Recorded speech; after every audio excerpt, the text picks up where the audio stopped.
Adding a new baby to your family is one of the most exciting things, but what comes next after leaving the hospital isn't always talked about. In this episode, we talk about the adjustment period that follows the birth of a baby and the weekly rhythms that can help in that transition.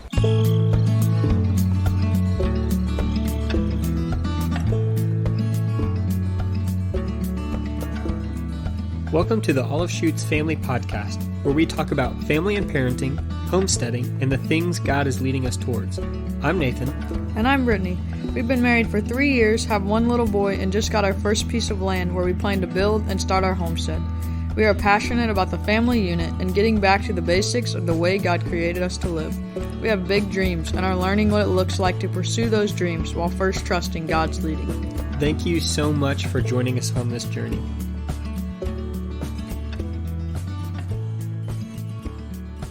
So I remember getting woken up at about 2 o'clock in the morning to Brittany saying that contractions had started and that things had begun. And so that was my experience of the start of our birth story.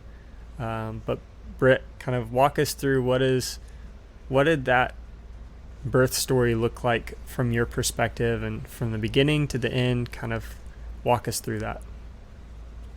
Yeah, so we were giving birth at a hospital that was an hour and a half, 2 hours away from where we lived. So we kind of had a plan of whenever contractions started, we were going to drive to the town and just get a hotel room there so that we were closer. And we didn't want to wait too long. Obviously, first baby, didn't really know what to expect, and I think Nathan was terrified of all the horror stories of having to give birth on the side of the road. Yeah, definitely. With about a 2-hour drive, I was terrified of that. Yeah, so that was our plan, was to just, right when they started, at least drive to where we were closer. We ended up within like 5 minutes of the hospital. But yeah, we got ready and left the house and made it to the town at about 6 in the morning and checked into a hotel, which was a little strange, checking into a hotel in the morning. But and then we went to sleep for a few hours, ate breakfast, and the contractions were continuing, but they weren't really getting any more intense, and they weren't overly consistent. So we pretty much just hung out that day and ate and walked around and went to Lowe's. Yeah, it was kind of a weird day because we knew, with contractions having started, we knew that labor and delivery was coming, and so it was like this thing that we knew was coming all day long, but we just kept on having a normal day, almost like a vacation day where we're just exploring a town that we don't live in and just going to do random things that we wouldn't have done any other time. Yeah. It was strange, but and also knowing we're about to have our son, so this is the I think we said it multiple times leading up to, this could be the last time we eat out, just the two of us, or this could be the last time we do this. And so it was also just knowing that for sure, most likely it was the last time we were going to eat out, just the two of us, before we had a kid. And it didn't really end up getting any more intense, and we didn't rest a whole lot that day at all, just because we again didn't know. So we had already been awake and were exhausted, and that night I guess we kind of went to bed, went to sleep, and you fell asleep. I didn't sleep a whole lot for a little bit. Mm-hmm. And then at about, I guess, midnight, or a little before midnight, they seemed to be pretty consistent, and they were getting more intense. And so we were like, well, let's just go ahead and go to the hospital. And this was during COVID, so all the silly hospital rules were in effect, and so we ended up being separated at the hospital for 2 hours. Yeah, maybe a little bit longer than that. Which was frustrating. But it ended up all working out. And then, when we were getting there, I'm thinking I'm probably pretty far into this. I've been having contractions for I guess for almost 24 hours at that point. and then I wasn't super far along, so it was still a whole long day at the hospital. We checked in at like midnight, like I said, 1 in the morning, and then ended up having them at 6 o'clock, 6:30 that night. And so, yeah, it was a long day. We had a really good support staff at the hospital. But yeah, like I said, we had a hospital birth. I did do it naturally, meaning I didn't do epidural or pain meds and no medical intervention. So that was probably part of the reason that it was extra long. And maybe a little more difficult. Yeah. Yeah, but yeah, Nathan was super supportive and helpful, and the nurses and the midwives, even though they might not have totally agreed with what I was wanting to do, they were super supportive, and really they didn't try to talk me out of what I was wanting to do, which was, we know, is a blessing. Yeah. But yeah, and everything went well, even though it was way longer than we anticipated, and we had a healthy little boy at 6:31 that night. Yeah. Yeah, I think Britt mentioned that we were separated for a little while there, and just from the dad perspective of that situation, it was incredibly frustrating because, we're texting back and forth, and she's having these conversations with the staff of what she's wanting in labor, and what she's wanting in the delivery process. And I wasn't there for any of that. I was just downstairs in the waiting area waiting for them to give the thumbs up that things could move forward. And so I'm waiting in this waiting area for 2 to 3 hours, I think. And this whole entire time, they hadn't admitted Brittany into the hospital yet. Yeah, officially. She was still kind of in this waiting I mean, period. I was in the room, but it's a whole like official. Yeah, official admittance. And so before I could go up into the room, I had to get a COVID test done. But that whole entire 2 to 3 hour period, they didn't do that for me. They didn't check anything. They didn't move the process along on my end. So when they finally admitted her, that's when I had to go through the process. And so it was just this which really... they didn't even do. Yeah, they didn't. That's a whole other thing. Oh, man. But so it... Just following along with those hospital policies, whether we agreed with them or not, obviously we felt differently about them, but going along with those hospital policies and just kind of navigating what we wanted along with what was the expectation from the hospital staff, from the dad perspective, especially in that window where we were separated, it was kind of frustrating, and just kind of had to navigate that in the moment.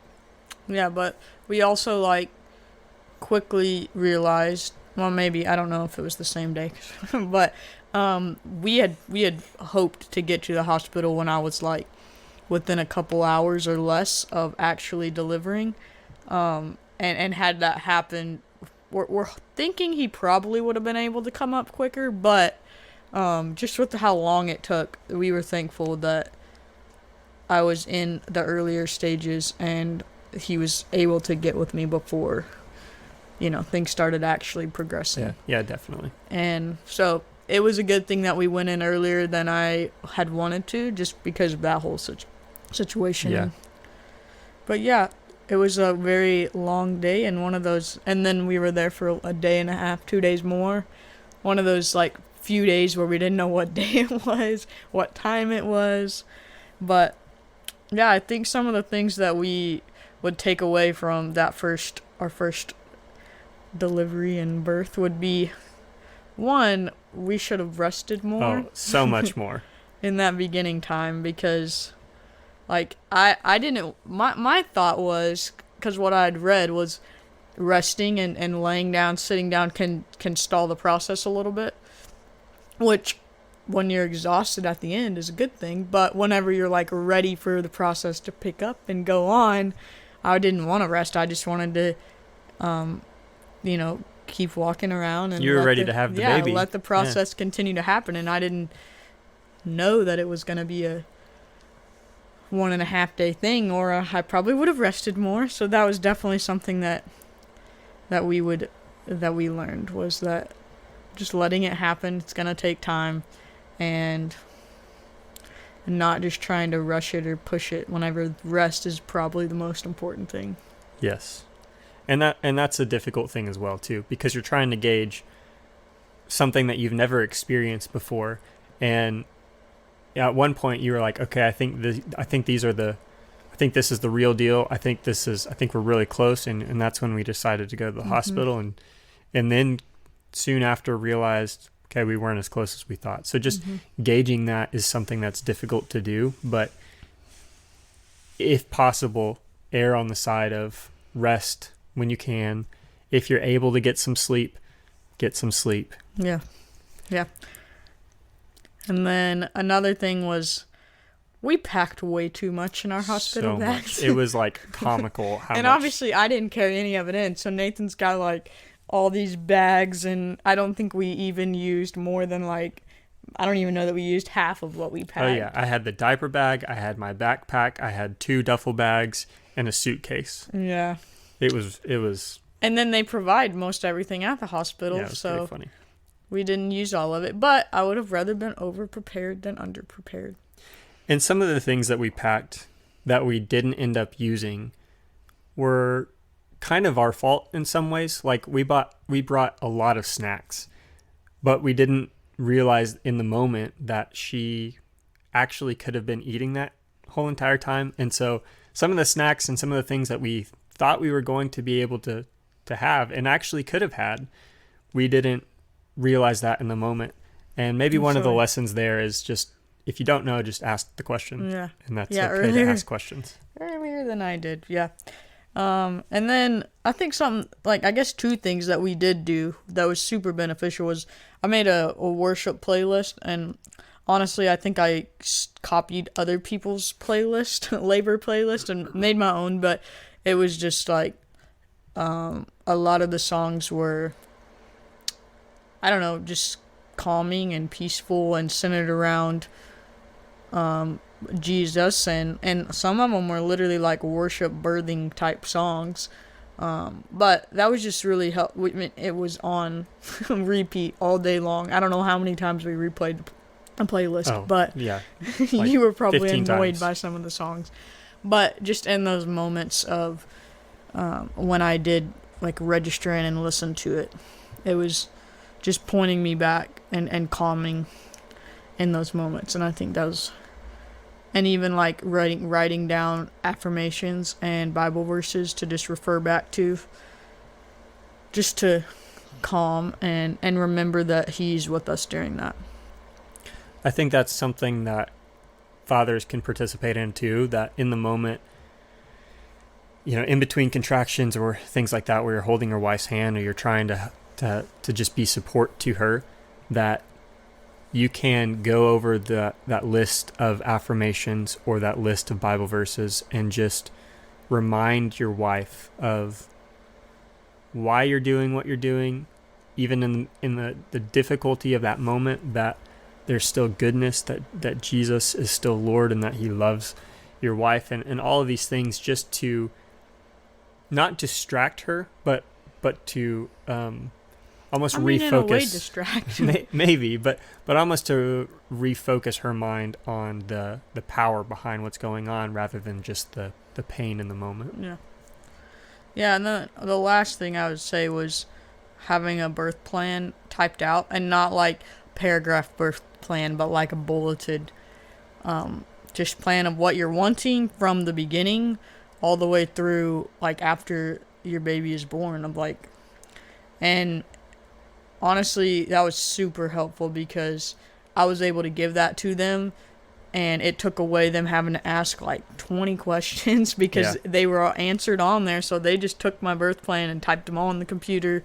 And then also everybody that, like, I was there for a whole day, so there was different people on staff, and they were able to just give the new nurses or the new midwife that was coming on my plan, and we didn't have to re-explain it. And like I said, they were super great in trying to follow what I wanted. And I know that's not always the case, but it was just really helpful because it kept us from having to explain over and over. And then in the moment after he was born, we didn't have to say, oh, we want this done this way. Like they already knew, and they could refer to it right there. And so I would say that was something, and that was advice given to us beforehand. One of the things in typing that up that we specifically got advice over, and maybe it was online or something like that, but it was to not write, like you said, not write those paragraphs, but just very quick bulleted points of what you want in a concise way. Because, I mean, at that point, you're not explaining yourself. You probably already talked to somebody about it. And at that point, it doesn't matter. And it just needs to be easy to see. And you're seeing a rotation of nurses, and in our case, it was midwives and maybe multiple different doctors, depending on your situation. But just to be able to have that quick information that's readily and easily seen and read is important, because a rotation of staff doesn't want to spend 5 minutes reading a document so they know how to treat you. They're just going to walk in and want to know. One of the things that maybe isn't talked about as much after those days in the hospital or days at the birthing center or wherever you have your baby at is just how your relationship between your spouse changes in some ways in those first few days and weeks and months. That there's just a new period of learning and a new period of transition in your relationship as you grow into your parental roles. And in those few weeks or months together, it's so important just to be extra patient with one another and give as much grace as you can and then some more, because it's just a learning period and figuring things out, and it takes some time. Yeah, one thing, like everything seems new. I mean, the normal daily routine that you might have already had, it's all different. It all feels new, even though in some ways you might be able to maintain the same schedule. In other ways, everything has to change, because especially in those first few weeks, I mean, your baby is a big, like, keeping them alive and feeding them and changing them and trying to figure out what the cries mean. That's pretty much a big part of your focus. And so, during those times, we had to learn, like, what it looked like to share the house chores a little bit more than usual, and how to take turns sleeping and just figure out all that stuff. And the house chores for me was big, and it's something that we had talked about before, and Nathan would be like, you're gonna have to, it's not gonna all be perfect after, because I want a clean house, and he would remind me before. Yeah, she's very orderly and in a good way controlling of our home environment, and I am so thankful for that she keeps our home well maintained and just a great environment for me and our son. But well, that was a big adjustment during that time. Yes, big adjustment. And now my routine is totally different than it was before. But yeah, at the beginning it was like being okay with, like, one of my things that Nathan is now in agreement with and enjoys also is not going to bed with the sink full of dishes. And we didn't do that before. He's really good about helping clean those up after dinner, and we haven't really done it lately, but during those times, I remember, like, he was like, we need sleep. It's okay. We'll get it in the morning. It'll be fine. And, like, for me, like, I want it cleaned up. I want to wake up to a clean house. But sleep was more important at the time. So just letting some of those, I guess, that control of having a clean house go was something I had to figure out for the sake of taking care of my body and letting it recover, and also just getting that rest whenever I was able to. Yeah, and I think, in the first couple weeks, we kind of established some rhythms and established kind of our norm. And I had I took 2 weeks off. I had a week of paternity leave, and then I also took a week of vacation time just to have 2 weeks back to back at home after Emerson was born. And so in those first 2 weeks, we're kind of figuring out what this looks like for us. We're figuring out just the norm of how to take care of him, how to keep him alive, and figure out all these normal things going on. But then after those 2 weeks, it's like it all changed again. And when I went back to work, we had to refigure out what that looked like for us. I know, Brittany has a completely different perspective of staying at home and being with him all day long while I was gone. But I remember it was hard for me, number one, because I wasn't looking forward to leaving the house yet. I was still, just overwhelmingly excited about being a dad, and wasn't looking forward to getting back to work that quickly. And maybe that's not the case for everyone else, but I remember when I got home, just wanting to be with Emerson so badly, like walking in the door, going straight to him, or wanting to do the next thing with him. And because I had been missing out on those hours during the day, like I was so ready to go for that. But just taking those moments of when I walk in the door, first to recognize, okay, what does Brittany need? Where is Brittany at today? Maybe not knowing or getting just pieces of how her day went over text or things like that.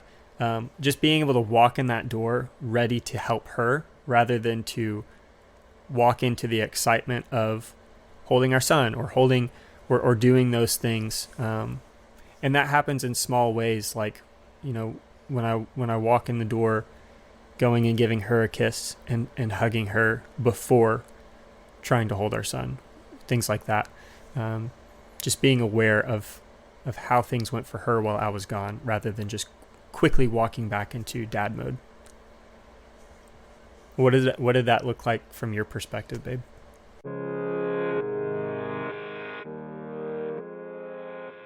Do you ever have trouble turning your mind off when your head hits the pillow or getting a good restful night's sleep?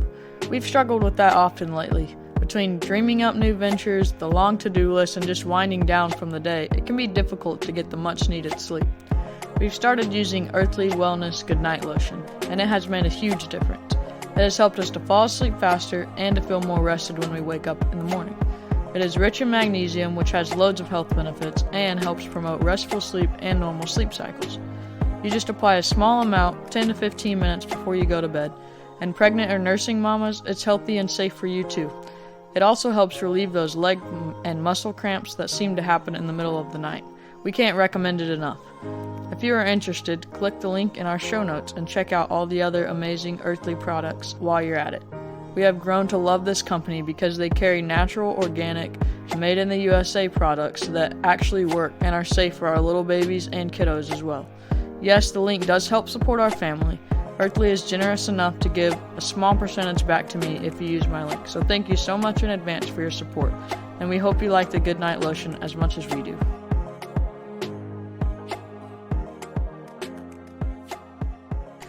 I don't know. I mean, yeah, when you went back to work, it was definitely... I wasn't ready for it either. I mean, I was still in that recovery phase, which, I read a lot about. And I remember telling you before, like, I feel more prepared for the labor part than the postpartum part. Yeah. I feel like that's going to be more the, like, just up in the air. You don't actually... it's harder to see the light at the end of the tunnel in that. Like... labor, at some point soon the baby's coming, and then it's over. Like, that part of it's over. But the recovery, it's different for everybody. And I had read over and over, like, stay in bed as much as possible that first week. And I knew that was going to be difficult for me, because even though I was in pain and knew that was best, I still feel like I hate just laying around all day long. I mean, I think a lot of people do. And so just like, even when you went back to work, even still, just realizing my body really does need rest. I'm not just being lazy. This is just for a time period. And and that there will be a time soon where I'm able to feel like I'm doing what I need to do. But at the moment, I needed to rest, and I needed to take care of our son, and that's all I needed to do for those first few weeks. And I think that something I really had to learn in that first month was just not comparing my recovery and my labor and delivery to the other people around me, which shortly after I gave birth, I had several other people, like a friend and my sister-in-law actually, and another friend, all right around me. We all gave birth at the same time, and honestly, everybody's story was different. Everybody's recovery was different, and in the moment, it was easy sometimes to be like, well, man, they're doing better than I'm doing, and I gave birth before them, kind of thing. But just the recovery is different, and being patient with your body and just remembering what's most important.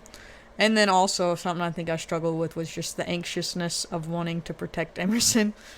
I think that's just a natural motherly instinct it doesn't really go away. I think that moms of grown kids would say the same. Like, they still have that desire to protect their kids, even though they might be not even living with them anymore. So just like with the people coming over and giving us food and wanting to see him, and obviously so excited to see him also, it was just that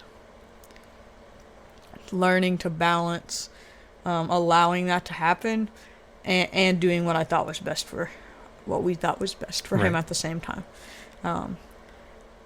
It's important of establishing those ground rules of your expectations of how to interact with your child, or how others interact with your child, but also allowing for others to experience the joy and the goodness that ultimately comes from God. You know, our son was a gift from God, and if we recognize that he's a gift, then he's also not ours to just hold for ourselves, and keep for ourselves. That said, it's our responsibility to protect him. So just finding that balance of what are the ground rules, what do we expect from others in order to keep him safe, but also share the goodness that God has given us through his life. And simple things of like, hey, maybe don't touch his face, maybe don't kiss him, no. Things like that. That touch just his hands. Right. And and some of those conversations are difficult because people are just so excited to meet him. But it's also finding that healthy boundary is good for you and good for others as well.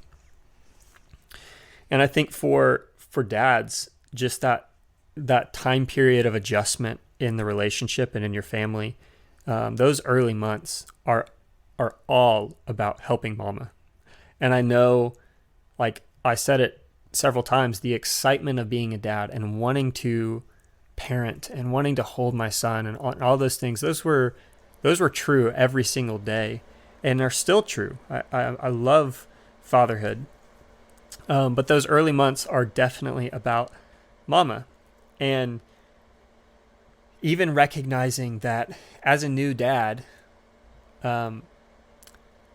I'm figuring out what that role looks like just at the same time that Brittany was figuring out what the role of mama looked like. And to just give her, again, that grace and patience and time to figure that out. And maybe that means her role as a wife temporarily takes second place in the home. And not in a bad way, but just in a way that if you're having a conversation and your baby starts crying, her motherly instincts are going to kick in and fire off in that moment. And in that moment, that conversation is not as important as her taking care of the baby. And that's an adjustment from the dad perspective, the husband perspective, in just that it takes time and it takes effort and intentionality to allow your wife to step into that role and give her grace in stepping into that role as both of you guys are figuring out what it looks like. But also to to be able to take some time and say, I don't need to be the focus right now. And there can be a time where, for now, while we figure out this change in our relationship, I'm giving you the freedom to focus on our baby as you step into this new season of life. In doing that, in focusing on mama, I also think that there's going to be plenty of time where you get with your child. There's going to be these one-on-one moments that happen when you focus on the baby when mama is resting. And so by giving opportunities to your wife to rest, you're also getting those opportunities to have some one-on-one time with your child. And, you know, in the diaper changes, in the moments that we typically think these are the ways in which dads can help, those are also ways in which you help mom. So it's not that your focus is only on mom and never about the child, but it's that in focusing on your wife in that transitional season, you're fulfilling both roles of husband and father. Yeah, and I would even add to that from the mom perspective of, like you said, our motherly instincts naturally kick in. It's hard to share that role in some ways. And I remember there being times where Emerson was crying or Emerson was struggling, and just having to let Nathan have the opportunity to attempt to calm him down. And sometimes it didn't work, and I ended up having to have him anyways because, I don't know, I think naturally, obviously, especially at the beginning, they're more comfortable with mom and their scent and all that stuff. Mm-hmm. But I just allowing in those moments whenever you can to let them have that connection as well.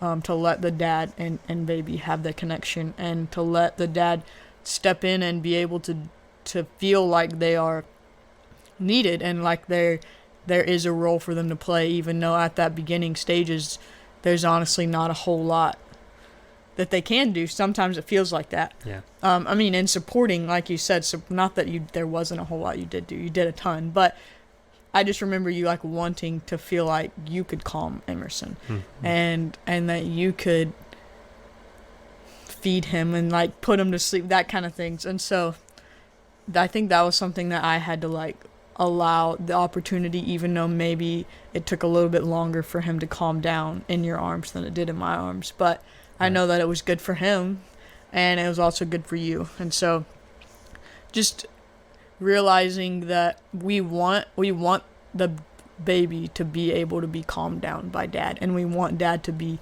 that soothing person just like we are. And so sometimes that just takes the intentional allowing it, to letting them experience it and figure it out in their own way, even though it may be different than how we would do it. Yeah. Yeah, what do you think some of the dangerous pitfalls are in that season of transition, and of just what are some of the things to look out for and be on the lookout for, and to be on guard against as a couple as you step into the season of new parents and a little baby at home? I would say that one of the biggest things is just learning how to communicate in a different way. Because you might, I mean, communicating's a big thing, obviously, from the very beginning. And whether you're solid at it before you have a baby or you're struggling at it, it changes regardless. Right. And I think there was times where we were really good at it before, and there was times where we would say we probably did not communicate the best. And I would say that's still the case. But especially at the beginning when you're waking up every 2 to 3 hours and feel like you're never sleeping, it was really easy during those super tired nights to just snap at each other. And it wasn't even like we were actually mad or being mean, but our tone and the way we communicated because we were so tired wasn't always the best. Mm-hmm. And I would say that was something we had to learn and just like calm down. And even though we were on our last edge and we wanted the other to just know what we were thinking without having to say anything, that didn't happen. Yeah, that doesn't happen. So it just still doesn't happen. So yeah, just prioritizing communicating and speaking calmly and just straightforward. I think that's something that he asked me to do a lot, is not being vague and wanting him to figure it out, but this is what I need, this is how you can help me, but saying that in a graceful way and in a calm way, not in a demanding way. Right. But yeah, and then also just something we talked about before Emerson was born was not wanting to argue or bicker or, in front of him, in front of our kids. We want that to happen in our room or right. Not where they're at. And we've been successful in that 100% of the time. Never arguing in front of him. Yeah. We've been perfect in that. No, but we said that we wanted to start before, like even early on, before he would know, so that whenever he got older, it was already a habit that we didn't do. And like you said, I don't think that we have not met the standard that we set for ourselves before. But it's a good standard to set and just have in your mind, and we revisit it. And now that he's getting older already, like even though he's only 1, just recognizing that he copies us in some ways, like he'll mimic a word that we say, or he'll mimic an action that we do, and just seeing that is a reminder that, okay, he might not be able to say complete sentences yet, but he is able to tell when we might raise our voice or when we might have a tone that's not normal, and we want to set a good example. Right. And ultimately, that's what it is. And not that we want him to not that we want to put on this fake front of we never argue, but we want to do it in a healthy way by setting a good example. Mm-hmm. And just whether that's disagreeing about how to handle a situation specifically with him or whatever, like we wanted him to know that we're going to go away, we're going to talk about it, we're on the same team, and then we're going to come back with our solution, but we're not just gonna bicker about it in front of him. Right. So that's a goal that we've set that we are still working on. Yeah, and I think there's a recognition. I mean, communication is one of those things in marriage that it evolves and it changes, and it's constantly changing as you enter new seasons of life and just new things happening. I mean, when new events or changes in the calendar get added to your week, it takes more intentional communication through those things, and we're constantly going through new things. We're constantly going through new seasons. So just to recognize that communication is one of those constantly changing things, but that's even more elevated in bringing home your first little baby. And so that it's good to set these targets, and it's good to know these pitfalls, and to know kind of what to expect in that season. But also, again, the word is grace, to be gracious with each other. When you don't meet that, or when your spouse doesn't meet that, to be gracious with one another, and just to remind each other, okay, what is our focus and what do we need to get back to?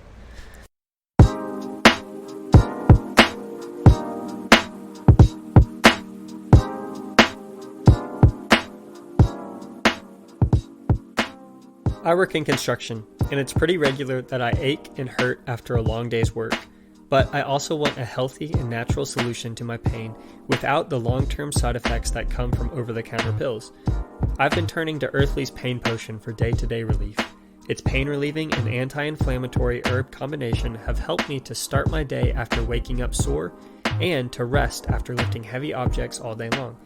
When I need extra or more targeted relief, I use Earthly's Pain Relief Rub with St. John's wort, yarrow, and full-spectrum CBD.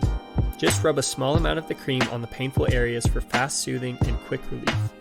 The Pain Relief Rub is also safe for pregnant and breastfeeding mothers, as well as children ages 1 and up. I recommend both the Pain Potion and the Pain Relief Rub because they help me get back to my work when I need it most. but also because they are made by a family-owned, made in the USA, and organic company. If you are interested, click the link in the show notes and check out other Earthly Wellness products while you're there. Yes, the link does help support our family. Earthly is generous enough to give a small percentage back to us if you use our link. But I wouldn't be endorsing them if I didn't truly believe in their products.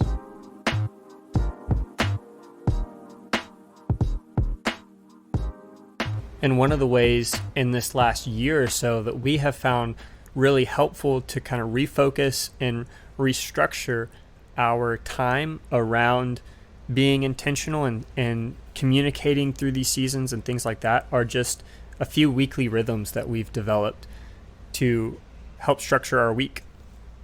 And one of the first ones that we do every day is our morning Bible time. We have been going through a 2-year Bible reading plan, and our goal in that was we want to read the whole Bible together. But just the busyness of life and everything that we've got going on, it's difficult to read a 1-year Bible reading plan because that's a lot to read every morning. Yeah, and just not getting into that routine of just having so much to read that you just have to read through it really fast just to check it off. But being able to kind of like sit down and process it and kind of recognize what you're reading. And with that, we both do it together. So we're going through the same plan. We're on the same day. We kind of keep each other accountable on, are you up to date? Have you read today? What did you think about this thing? But we actually spend that time individually. So I get up a little bit earlier in the morning on weekdays. She usually beats me on the weekend. But we read that at different times of the day. And that's just something that we can be together on, but do it in our own timing. Yeah, another rhythm that we have just recently started trying to implement, and I think we're still figuring it out, is just having a Sabbath day, a day of rest, intentional rest each week. And I mean, this is within the past few months. Nathan read a book that talked a lot about it, and then had listened to several podcasts and was just convicted in it and came to me, and we just have kind of been trying to figure out what that looks like for our family. But currently, with where we're at in life right now, we kind of call our Sunday. Earlier it was our Friday whenever you were working for church. Yeah. But right now it's Sunday, so obviously we go to church, so corporate worship is part of our Sabbath. And then we just kind of have the mindset of no work. And that's like, we're not legalistic in that, so it's not like we're just lazy. And that's not the mindset of it at all. But just like we're doing a lot of the side job type stuff. So not working on this podcast, or not working on other opportunities, not being on our computers and phones all day, like yard work, outside work, being outside. We kind of like we do that type of stuff because for us, we enjoy doing it together. And it's not like we can do it as a family. Emerson can be involved in that, and we're spending time outside. I think that's the big key of it is that for us, that's acceptable to us because we're spending time outdoors. And one of the things about Sabbath is it's not just rest. It's not just being lazy, like Brittany said, but it's resting in the Lord. And so for us, part of that resting is being in his creation. Yeah, we both enjoy that a lot. Yeah, and that helps to give us kind of a pause and a break and just clarity throughout our week. Yeah, and we also try to limit phone usage. I think the original conversation was no phones at all, and we haven't I don't think we've done that yet. But again, 100% perfect. No, yeah, but we're trying to we try to limit it, meaning like we're not going to just go hide it in the room, but maybe we don't scroll through social media or YouTube as much as we normally do on those down days. And for us, we're kind of quick to, because it's easy to fall into that, we're just quick of like, hey, what are you doing? Like, where are you at right now? And just a reminder of keeping each other accountable on that. Phone. Right. Yeah. And then I think the last big thing we try to do on Sabbath is just intentionally spending family time, which right now, that's just playing with our son on the floor. When he gets older, that might mean that we get to play a family game, or I don't know what else, but just being able to doing something with whatever age kids you have that's on their level and that they enjoy doing as a family. Right. And for Nathan specifically, getting to spend that time, intentional time with him that he doesn't get to do every day of the week. Yeah. And we've also just talked about some days Sabbath might look like me going to the room and getting to read by myself because I am home with Emerson all day, every day. And Nathan just having that intentional time with our son.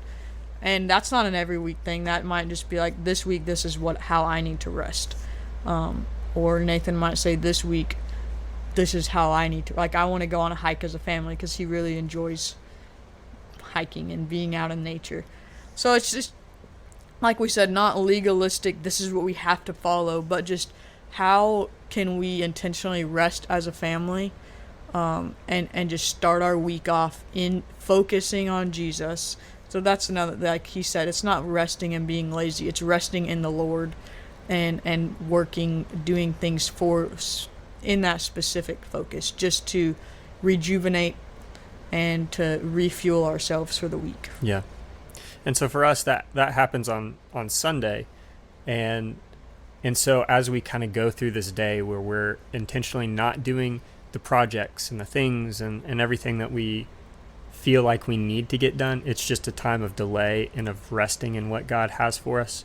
We end Sundays with a time of focusing on the things that do need to get done. So every Sunday night, or most Sunday nights now, we have just a little time of family meeting. And one day that will include Emerson and our other children as they come. But for now, it's just me and Britt. And we just spend a few minutes while we're sitting in bed after we put Emerson down to sleep.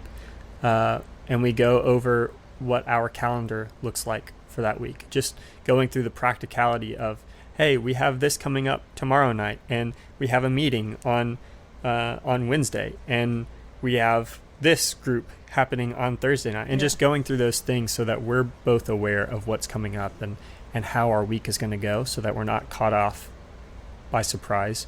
And that just helps us to communicate and be on the same page and be on the same team as husband and wife.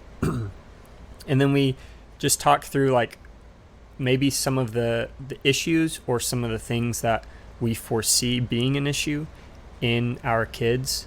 And, you know, just for Emerson, that conversation at times have been, you know, just like the developmental things that he's going through and how he's processing things.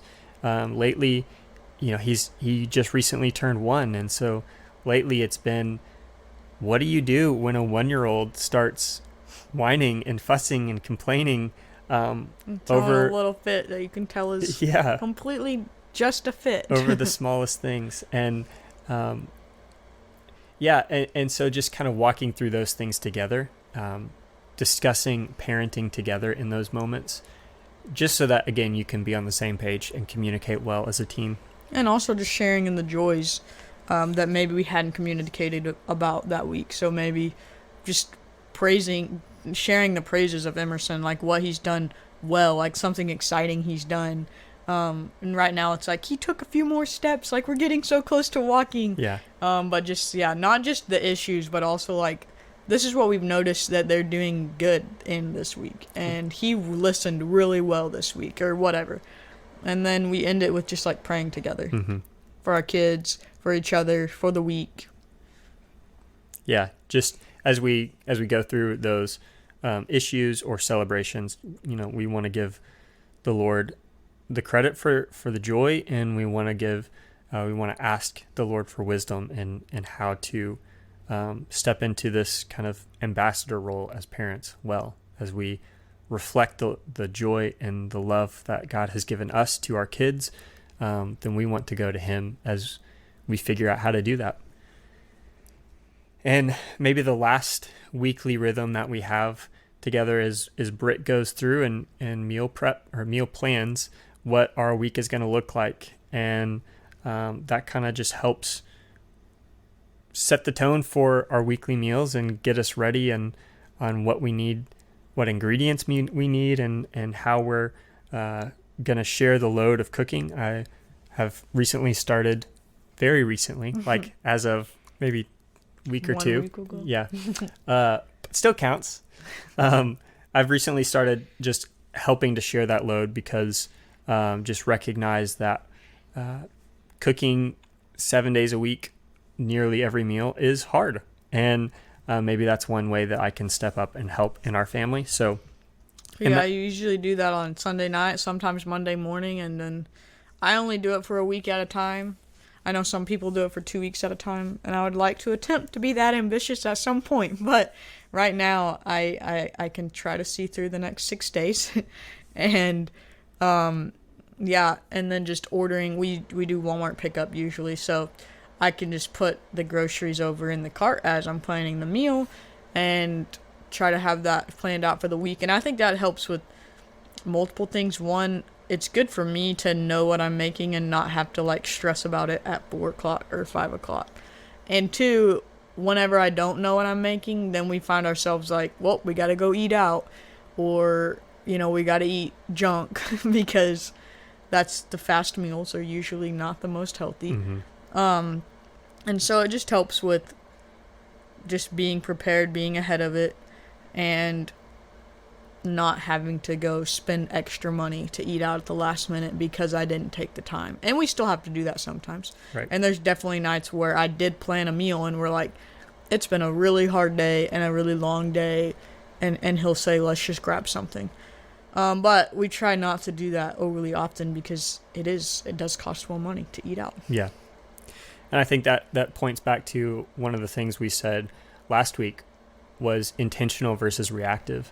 And when you know you have a busy schedule, when you know you're busy throughout the week, not knowing what you're going to eat for the night, it's really easy to just be reactive in that moment and just fall back on something quick and easy versus something healthy and nutritious and more valuable to us as a family.